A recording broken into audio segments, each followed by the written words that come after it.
Australia. Oh, he's hit this one, Miles. Great shot. Oh, it's a biggie. Straight over the top. Kohli drives through the covers. It's into the fence like a tracer bullet. Wow, what a match. What a match. What a match. It lived up to its billing, the ones that we had created ourselves.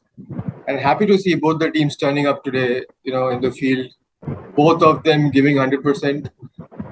Happy with what we've seen. Unhappy with certain decisions from both the sides. We'll thrash it out today. Welcome to Just Another Cricket Podcast episode. Who cares? We've got a very good match in our hands. So let's straight get into the discussion. Shanton, I'm really happy for once that toss is not making much of a difference. Although the person who's winning the toss, wishing to chase the score is still winning, but due is not there. So I'm really happy with that. What are your thoughts on that? First, to ask about team composition and the way Sri Lanka won the toss, chose to field, even when they knew that Bangladesh has gotten so many changes. Nobody knew who was going to come out to bat for Bangladesh, right? So your thoughts on the toss and maybe how Bangladesh came out, blazing all guns. Yeah, see, before that, I will give a one-liner for this match. I'm so desperate for this session to begin. This match is it's an excellent example of who can play the worst cricket to lose a match, right? So both the teams throughout the match did absolutely poorly to be decision making or execution, but it's probably the lucky team came out to be the winner at the end is how I would sum it up. See, I think it was probably more of a myth that goes also with the record that the matches that were earlier played in Dubai was a little later in the evening, and also during the winters, let's say the Indian winters in the Octobers and the Novembers, where dew actually made the difference. But now that the teams are aware that there is no dew, right, and they have not seen any dew, it's pretty dry out there, they are just backing their strength. So if their strength is to defend, like you will see if Afghanistan wins the toss, they'll typically want to bat because if their strength is to defend the score. On the other hand, the teams like India or Sri Lanka who have a long batting lineup would always want to chase it out as well.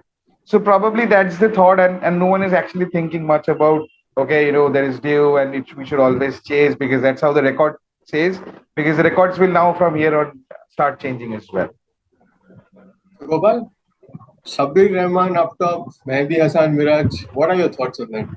Surprised, very happy. That was a good change. That was a really good change that Bangladesh had brought in up, because in the previous match, the opening was not doing well, and there was a conscious call, and the way they started also, both the new openers was actually terrific. In fact, Mehdi Hassan was absolutely terrific. I mean, he had, I think, he hit two straight shots. One which went for a six, and the next over he has smashed the same bowler down the ground for four. I mean, brilliant shots. So good choices on the opening, Debanko. I thought the intent was there. The intent of 120, 130 was not there. They knew that the pitch was good. They knew that something of 140, 150, 160 had to be scored to defend this match. And they always, both the openers showed the intent. So when you're talking about 120, 140, 160, there has to be a thought in between. When you see that the start is nice, I've only lost one wicket in my power play, I need to maximize it as much as possible and not be very copybook.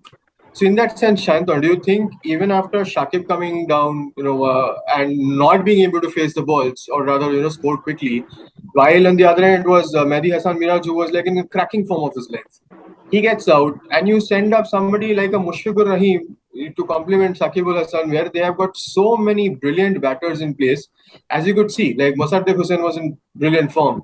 Afif Hussain actually played a brilliant innings today. In hindsight, you could say Afif could have been actually got into number 4. So thoughts on that? Spent force? I think, and this is something that happened with the Indian team in the last World Cup, right? They lost one match. The next match is virtual a knockout. You see so many changes, the batting orders all over the place.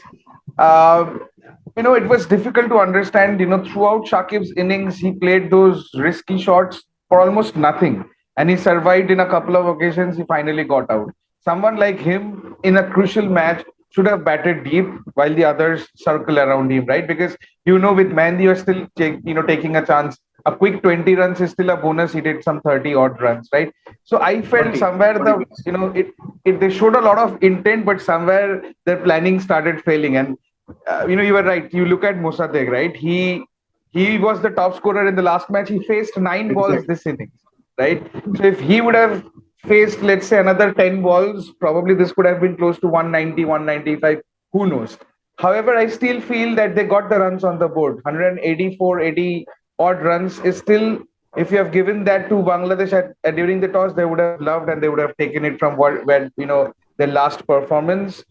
It's not their batting, it's their bowling who duped Anyways, them yeah. today. We'll come to that. So batting wise, I think they paced their innings really well. It is that small little decision wherein they costed around 3-4 overs in between, wherein Sri Lanka got the upper hand. But then Afif was brilliant. Yeah. We possibly seeing him for the first time. But I've never seen him before. Maybe PPL, you guys must I, have I seen have him I've somewhere. actually seen him, in his debut his debut couple of tours. I think he was touring West Indies, and there was one more country. He was Okay. so effortlessly hitting the balls. He was really timing them. He's a small guy, if you see. I was Hmm. surprised to hear that he's now the vice captain. He's a new chap, right? Exactly. My And question he was was that actually he's being selected as the vice captain. Yeah, and he's a clean striker of the ball. Off late, he was not performing a lot, but he hits those effortless shots, like the way those Yuvrajes and all used to hit. There at times it's not a lot Hmm. of muscle. And anyways, left-handers look a lot elegant when they play the whip of the leg stem or the pulls Hmm. and all those shots.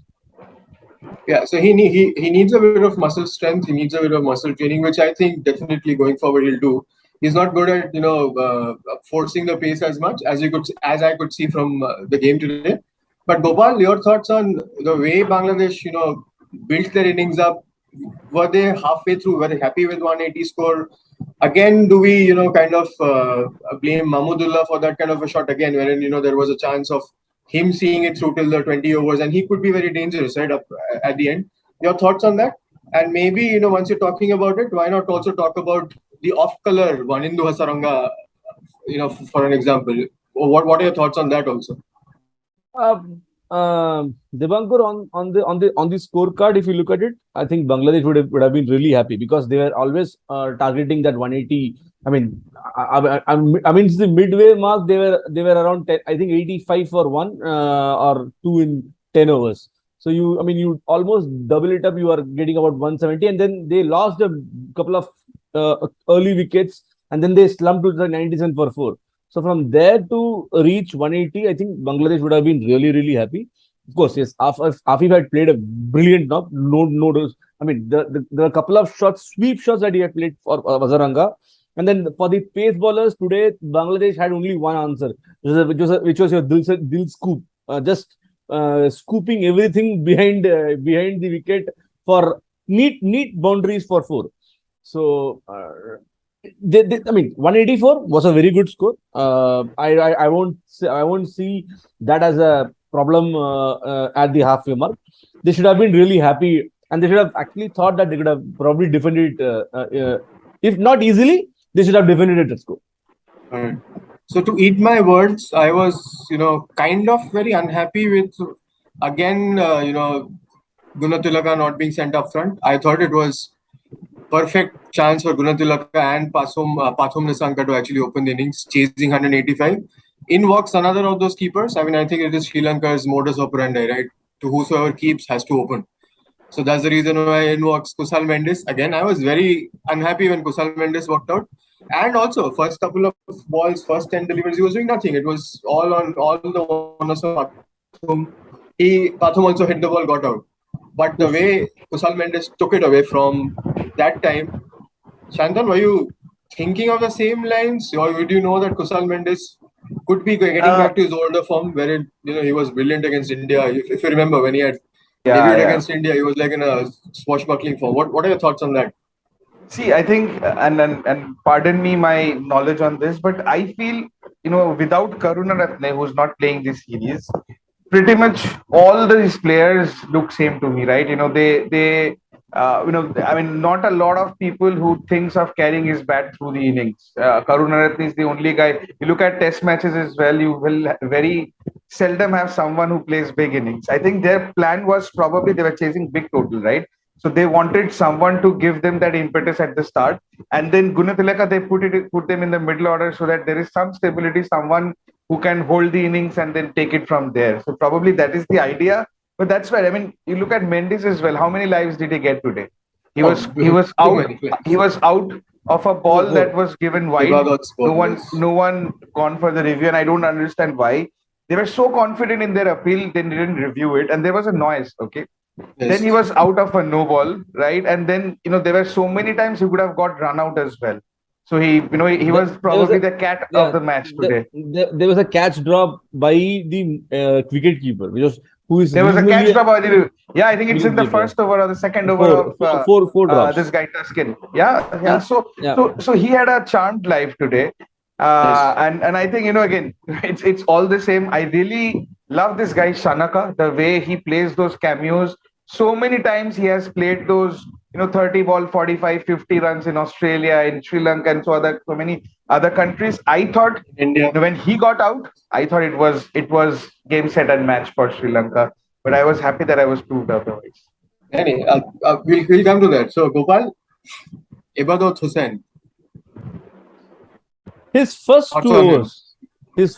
overs, were absolutely brilliant. I mean, So, if he you were was Shakib Al he Hasan, was let me he throw a was question to you. If you were Shakib Al Hasan and Mushfiqur Rahim tells you that I am 1 over short, you come and bowl, and Ibadot Hussain is in a cracking form. You could have taken 4 for 9 by then because one catch they did not refer it was a wide. He had already taken 3 wickets by then. Why would you not bring him on for his third over? He was fresh. Would you have done the same thing? I would have. I mean, I would have given this game scenario. Then I would have probably bowled him that one extra over then, and would have kept 1 over at the death for him, because he was bowling fast, he was nipping it out, and he was bowling a good length. He was not bowling very short. It just mattered only one wicket, but I mean, there's only a matter of one wicket there, and which is probably what I think he came into the bowling, and then Shanaka had actually smacked him for some 22 runs in that over. So I mean, he actually lost that rhythm in that particular over itself, and the last over also was, I mean, the 19th over was also not very He was very injured good. by then. He got injured. So He was injured, yeah, but then he already had that mental block of already leaking so many runs. I mean, you are actually number 9 is actually at the crease, and you are bowling a wide. I mean, that tells you the mental state at which you are bowling it out. I think. fun fact is when Ibadot was bowling, first 2 overs he did not pitch up a single ball. All of them were in his half. He was bowling short pitched. As soon Exactly. as he comes back for his third over against Shanaka, he pitches one ball up and Shanaka hits it for a 6. Just And one. that is Just where one. it all goes. Just That, one, yes. that was the only ball. That was the only ball he had actually pitched up. The next ball, which was a bit of a shorter of a length, Shanaka was prepared to hit that ball. He knew that it will be a short of a length. He just smacked it over deep square leg. So I mean, I mean, the first 2 overs by that bowler was fabulous, absolutely fabulous. It was raw pace. I mean, pull shots. I mean, you would have seen the wickets, all of short length deliveries. But then yes, the experience was not there for that young man to bowl the remaining 2 overs in the right channel. He should have actually sealed up the match for Bangladesh today. For once, I was surprised that even Mustafizur is looking a little rusty in this competition. I don't recall I probably have missed, but I don't see a single Yorker, not a single No. Yorker. Yeah. And then probably that's because these days bowlers are very worried that of the ramp shot and all. But that's still got to be your best ball, right? You're Correct. coming, even in Sri Lankan innings, I don't recall that they've been bowling any Yorkers or something, or either short or full or trying to bowl the bouncers. I felt, in both the sides, the bowlers were a little predictable. I mean, they were all of the same kind, right? Bowling same length, same pace, same line, and then that's where both the teams capitalized on the batting side. Mustafizur was my next question to you, Shantanu. I mean, you've hit the nail right on its head. Basically, he has lost his Yorkers. He brings up his third man. He has a short point, and he still bowls those out, outside of some slow The deliveries. You cutters. open the face Yeah. of the Yeah. bat, Cutters.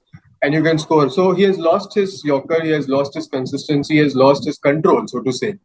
I mean, worrying signs for him. Do you think there is? I mean, I've seen him mentally down also while playing IPL and everything. He used to miss Bangladesh a lot. He can't speak any other language other than Bengali, so he can't communicate with anybody. Does he look happy to you? Wow. I mean, see, I would say that, when you are playing so many leagues across the world, and he is now an experienced guy, I think already played 7, 8 years, so many leagues. I'm sure the Lost. variations are not there, right? He used to still bowl a fast Yorker, a slower bouncer, a slower Yorker, a wide Yorker, and then those slower bouncers wide across the stump. One of them got him a wicket, right? I don't recall who's the guy, but he tried to hit that. I think it So was Kushal Mendes. Mendes only, Yeah, right? yeah, Mendes, Tushar Right. So Mendes. Mendes. so somehow it's not there anymore. His variations are not there anymore. I don't know if it is because of the coach. However, Bangladesh has Alan Donald as their fast bowling coach, so you couldn't get any better than him. So I don't know what's wrong, but somewhere I also felt that Shaki was not controlling the match well. Not to mention that again the slow overhead that all the captains are suffering now. Again slow overhead, and you only could put four fielders outside. But when you are your the batsmen are hitting you for flurry of boundaries, your field placements and other, and overall as a team, I feel Bangladesh is one team who gets overexcited always rather than controlling the game. And I think that's where a lot of people are disappointed that they have been playing for more than 20 years now, right? The teams are like Afghanistan are doing so well. Why can't they control their emotions, get at execution and during the match? And it's more like they've lost it through over exuberance because of the wides and the no balls that they've given. Yeah. So I think we're almost to the end of our discussion today, but we would not end before a couple of questions that I have in mind. So, Gopal, do you think that Sri Lanka has gotten back into swamp like the way we had rated him number two? Do you think Sri Lanka is going to pose problems for the other three teams in top four? I was Considering about that, to ask you this question, Devankul. That yeah, was so my I'll also answer. question I'll for also answer that for question. you. I know No, you've asked some good. Yeah, looking at how the players are approaching the game. I thought them to be much more matured, much more uh, cricket thinking. I mean, showing some intelligence on the field. But you don't see it with a Charita Salanka. Same kind of a shot, same match situation out. You don't see it with Bhanuka Rajapaksa. Same match situation, same way you are out. You don't see it with Vanindu Hasaranga. Of all people, you don't expect a guy to be coming out when you require less than 10 runs and over and hit that kind of a shot and get out. Do you think Sri Lanka is going to pose any challenges? We were ranking him. You and I, Gopal, were ranking him at number two. Do you think they are going to pose any challenges to India and Pakistan? Leave aside Afghanistan. Um, Actually, see, they might. I mean, see, their batting is, at least on paper, the batting is reasonably strong. I mean, they have. I mean, if you look at it again today itself, Devankar, even with 5-6 down, you had Shanaka to play, you had Karnaratne to play. So the batting down the order is reasonably strong. The out of the top three, one has to score that 50-60 odd runs, and Sri Lanka will fancy that they can chase out 150, 160, 170 in most of the matches. The bowling is the one which is actually a little bit on the weaker side, wherein we always wanted Hazaranga to do well.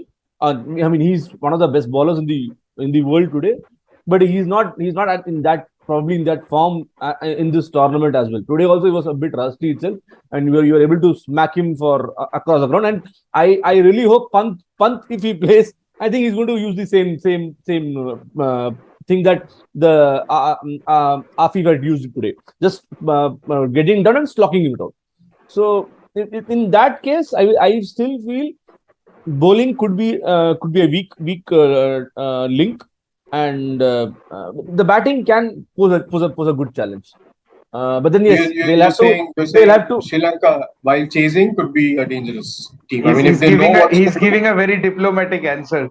I mean, and maybe Devang could tell me in the Super Four. Let's say virtually we all know it's Sri Lanka, Afghanistan, India, and Pakistan, right?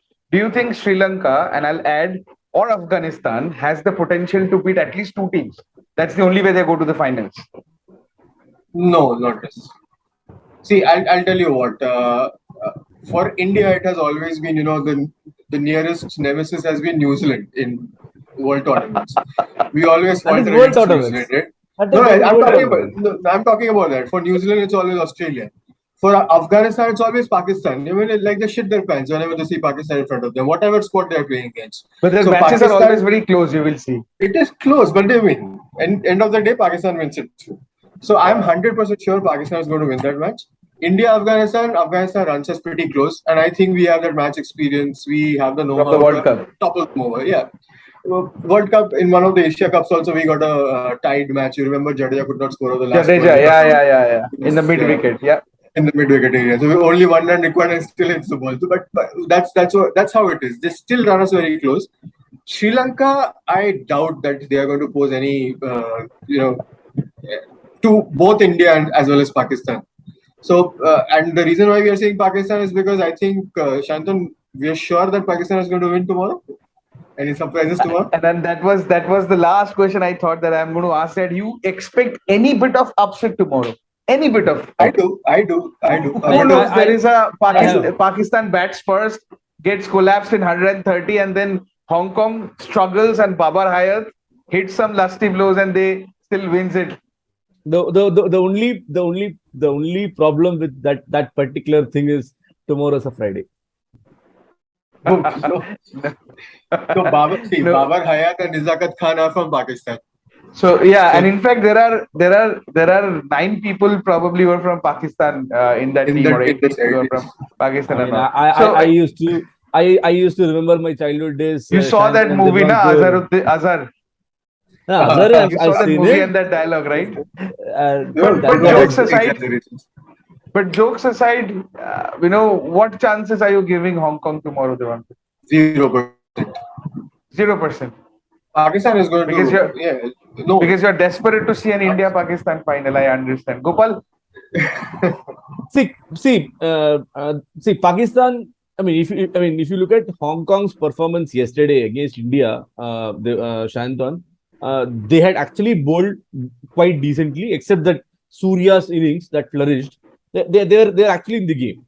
And then, if you look at their batting also, of course, you can always talk that India bowled badly. India didn't bowl. Didn't hit the right length. But of course, you have to hit those balls out of the park, and which Babar also did it. So I will still give some 10-15% of chances to Hong Kong to somewhere. They That's have almost to. zero, Gopal. Gopal has a heart of gold. He cannot say bloody that 0%. Hong Kong जीतेगा नहीं. He has to still justify कि भाई 15-20% Why he's giving 10%? Yes. है ना? उसको 20% तो देते कम से कम. Don't worry, your Hong Kong viewers are going to love and subscribe to our channel because of this. Exactly. Yeah, I'm actually I looking for looking for some upset tomorrow. If they get early, if they get Babar early, you can see some tension building out. The only point I'm telling you, tomorrow Hong Kong threat is not Pakistan's batting. It will be Pakistan's bowling. The bowling would be far more better, as you rightly said yesterday. The bowling is going to be far more better, and that is where the challenge will come for Hong Kong to score those runs. If they can negate that, I think you can just. So that 15% becomes 85%. Let's see. I hope so. I'll go ahead and we'll finish it with some predictions maybe. So I'll start it off. Pakistan bats first tomorrow, scores 170, and they bowl out Hong Kong for say 93 to 95 runs. So that's my prediction for tomorrow. My You guys want prediction to go for ahead and do tomorrow. the predictions? My prediction for tomorrow is that there is a mini collapse in between, and then Pakistan scores somewhere around 150 odd, and Hong Kong still loses, but really that becomes a very close match like the one we saw today. Okay, More or less similar predictions for me, Shantan. I also say that maybe 150, 140, 150 is what Pakistan scores, and then Hong Kong comes closer, but then end up probably in a losing side. But I would just want that surprise thing to come up wherein they still have probably a chance of choking Pakistan. Yeah, it's not going to be fun in the Super 4 without Pakistan for sure. Exactly. We do not want Hong Kong to come up there. And the point is that we all lose it at 7 o'clock tomorrow if Pakistan, wins the toss and chooses to bowl first. So we all said that Pakistan is going to bat first. We all lose our predictions at 7 o'clock tomorrow if that happens. So that's it, guys. Thank you so much, for tuning in again. We've had a very good match. I think happy with what we saw. A very closely fought game. And I, for one, miss Dushmanta Chamira a lot because of his bowling and also his batting. But this guy, Asita, he did make up for it. And one small fun fact, Asita and Ibadat, these guys both debuted today. Debut, And Both yeah. gave the same number of runs. same number Yeah. of runs after the 4 overs, all the different kind of wickets. So with that said, it is heating up. We only need to know who the fourth team in the top four is, and then we have all the super fours to be played ahead with. In all probabilities, it's going to be Pakistan. So stay tuned for tomorrow's episode of Just Another Cricket Podcast, wherein we discuss Pakistan's win, hopefully, and then the major build-up to India-Pakistan match on Sunday. So with that said, a very, very good night to all of you who's watching, who's tuned into us. And small last request to subscribe to this channel, to share this, and also to send us your valuable comments. It keeps us going and it keeps us coming back again with all the matches that are coming up. So good night. Have a good one today. Bye. Thank you. Bye bye. Thank you.